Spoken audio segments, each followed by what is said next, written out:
नमस्कार साथियों, स्वागत है आपका हमारे YouTube चैनल में। तो आपको पता है हमारे चैनल पे चल रही है आजकल भारत के भूगोल की सीरीज़, है ना, जिसमें हम भारत के भूगोल के 3 सीरीज पढ़ चुके हैं, है ना, जिसमें हमने पहले भारत के जो भूगोल है उसकी भौगोलिक जानकारियाँ पढ़ ली हैं। उसके बाद हमने क्या पढ़ लिया भाई, हिमालय का जो भौगोलिक विभाजन है वो हम पढ़ चुके हैं।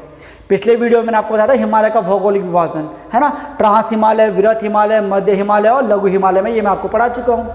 जो आज की वीडियो है इसमें हम करेंगे हिमालय का पारदेशिक विभाजन। ठीक हो गया कि हिमालय का पारदेशिक विभाजन कहाँ से कहाँ तक कौन सा हिमालय है और किन नदियों के बीचों बनता है, ये सारी चीज़ें हम आज के वीडियो में जानेंगे। चलिए ठीक है, तो जो लोग चैनल पे नए हैं भाई वो पहले चैनल को सब्सक्राइब कर दें, है ना।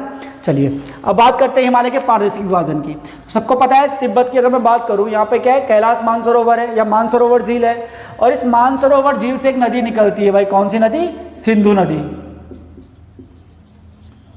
मानसरोवर झील से निकलेगी कौन सी नदी, सिंधु नदी। ठीक हो गया।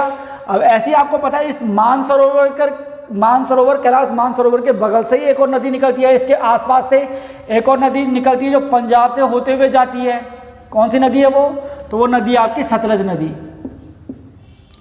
सतलज नदी। ठीक हो गया। कैलाश मानसरोवर से निकलती है भाई सिंधु नदी, उस कैलाश मानसरोवर के पास में ही पड़ता है राजस्थान, और राजस्थान से निकलती है सतलज नदी जो पंजाब से होते हुए, जो आपका हिमाचल प्रदेश से होते हुए बहती है। ठीक, अब आपको पता है उत्तराखंड और नेपाल के बीच में एक नदी जो उत्तराखंड और नेपाल का जो बॉर्डर बनाती है, कौन सी नदी है, तो ये जाएगी हमारी काली नदी, है ना। उत्तराखंड और नेपाल का बॉर्डर बनाने वाली नदी जाएगी काली नदी। ऐसी सिक्किम में आपको एक नदी दिखेगी भाई, कौन सी, तो सिक्किम में बहती है तीस्ता नदी। तीस्ता नदी सिक्किम से निकलेगी। ठीक हो गया। अब आपको पता है ब्रह्मपुत्र भाई भारत में एंटर करती है, कहां से, अरुणाचल प्रदेश से, बिल्कुल। ठीक हो गया। ब्रह्मपुत्र अरुणाचल प्रदेश से भारत में एंटर करती है। दिहांग भी हो गया इसका नाम, या दिहांग बोल लो आप। ठीक हो गया। इस प्रकार से नदियां बिल्कुल भारत में बहेंगी भाई।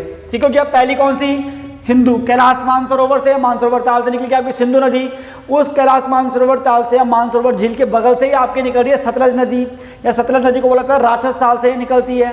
ठीक हो गया। दूसरा आपकी काली नदी, आपको पता है उत्तराखंड और नेपाल का बॉर्डर बनाती है काली नदी। फिर यहाँ पे आपका सिक्किम आ जाएगी तीस्ता नदी, और अरुणाचल प्रदेश के बिल्कुल पूर्वी भाग पर आ जाएगी आपकी ब्रह्मपुत्र दिहांग। ठीक हो गया।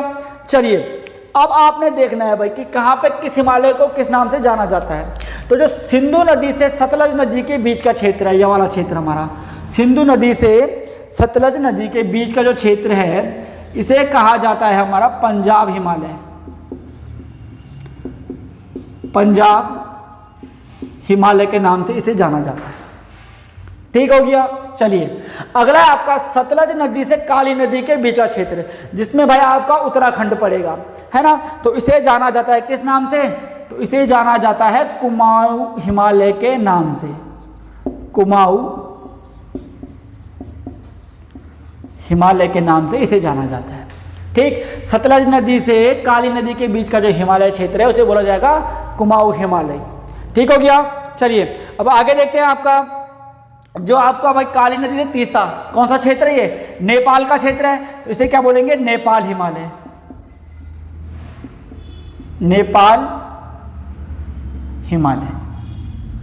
ठीक, काली नदी से तीस्ता नदी का जो बीच का क्षेत्र है ये कहलाएगा आपका कौन सा हिमालय, तो ये कहलाएगा आपका नेपाल हिमालय के नाम से। ठीक हो गया। लास्ट बचता आपका तीस्ता नदी से ब्रह्मपुत्र के बीच का क्षेत्र, तो इसे क्या कहेंगे हम, इसे बोल देंगे भाई, यहाँ पड़ता है आपका असम, तो असम हिमालय कह देंगे। कौन सा, असम हिमालय।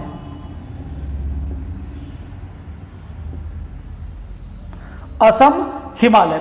तो इस प्रकार से हिमालय का जो प्रादेशिक विभाजन है वो हुआ है। ठीक है। पहला कौन सा याद रखना आपने, सिंधु से सतलज के बीच का जो हिमालयी क्षेत्र है उसे कहता है पंजाब हिमालय, कश्मीर हिमालय भी इसे कहा जाता है। ठीक हो गया। पर लेकिन मेन पंजाब हिमालय आपने याद रखना है। अगला आपका सतलज नदी से काली नदी के बीच का हिमालयी क्षेत्र, तो वो कहलाएगा आपका कुमाऊं हिमालयी क्षेत्र। अगला काली नदी से तीस्ता के बीच का क्षेत्र क्या कहलाएगा, तो ये कहलाता है आपका नेपाल हिमालय। ठीक, तीस्ता नदी से ब्रह्मपुत्र नदी के बीच का जो हिमालयी क्षेत्र है वो क्या कहलाएगा, तो वो कहलाएगा आपका असम हिमालय। ठीक है। तो इस प्रकार से हिमालय का जो प्रादेशिक विभाजन है वो हमें देखने को मिलता है। ठीक है, चलिए आज के वीडियो में इतना ही, बाकी अगला वीडियो आपके लिए जल्दी लेके आएंगे। आज का वीडियो अगर आपको अच्छा लगा तो लाइक करें, शेयर करें और कमेंट करें। Thank you class.